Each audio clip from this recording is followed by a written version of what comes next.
Thank you very much. I'd like to, continue discussion about money laundering.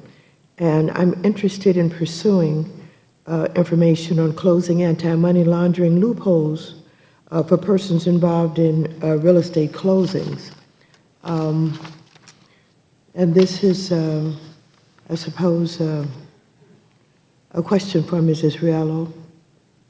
An investigation recently conducted by the New York Times revealed the ease by which anonymous foreign billionaires can purchase luxury real estate in the United States with few questions asked. In fact, nearly half of the most expensive residential properties in the United States are now purchased anonymously through shell companies. One of the reasons few questions are asked about a buyer's identity is because FinCEN has exempted persons involved in real estate settlement and closings from having to ask basic questions as part of maintaining an anti-money laundering compliance program in accordance with the Bank Secrecy Act. The Patriot Act allows FinCEN to temporarily exempt certain entities from the requirement to establish anti-money laundering programs. One of the exemptions was persons involved in real estate closings and settlements. Do you believe that large cash purchases of luxury real estate by anonymous buyers could pose money laundering risks that need to be addressed? So that's always been a question in terms of what we call covered institutions, since basically the wake of 9/11. The idea that other businesses, including real estate, could be used to launder money as well as move funds that are of illicit nature. We have under the banking system, you're very well aware of the Know Your Customer practice.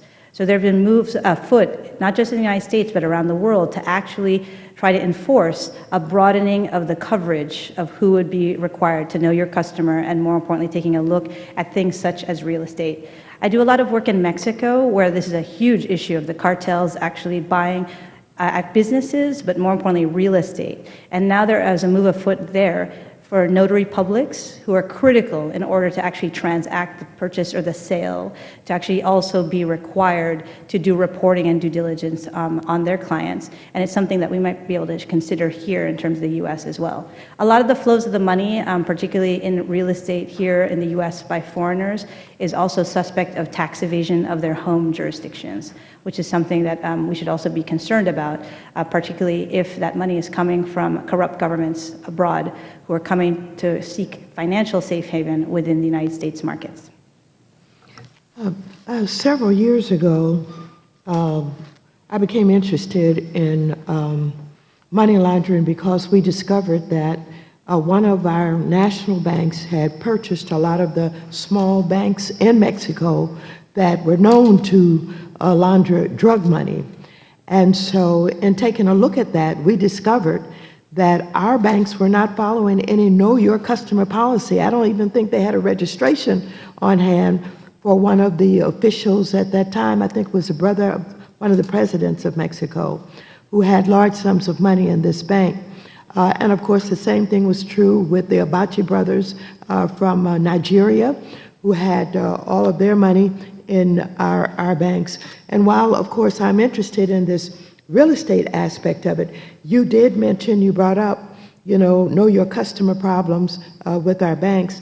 And I think that given that the statute that I referenced allowed only temporary exemptions, do you believe it's time that those involved in these type of real estate transactions should be required to implement U.S. anti-money laundering programs?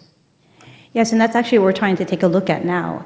As financial innovations and new ways of moving and potentially laundering money or financing terrorism evolve, things such as the virtual world, we need to think about legislation that keeps up with these financial innovations in order to preclude dirty money from entering the U.S. system. Thank you very much for your interest on this topic, but anything that moves in terms of hiding money, the criminals and terrorists are very good at trying to circumvent our measures. Thank you, and I suppose you are aware of the extensive article that was done about the Time Warner Center, and it's absolutely startling to take a look at the purchase of those properties and who's buying them and how it all operates. So I think that this information is very instructive, and it certainly should cause us to want to take a closer look at what we do about these kind of real estate transactions. Thank you very much. I yield back.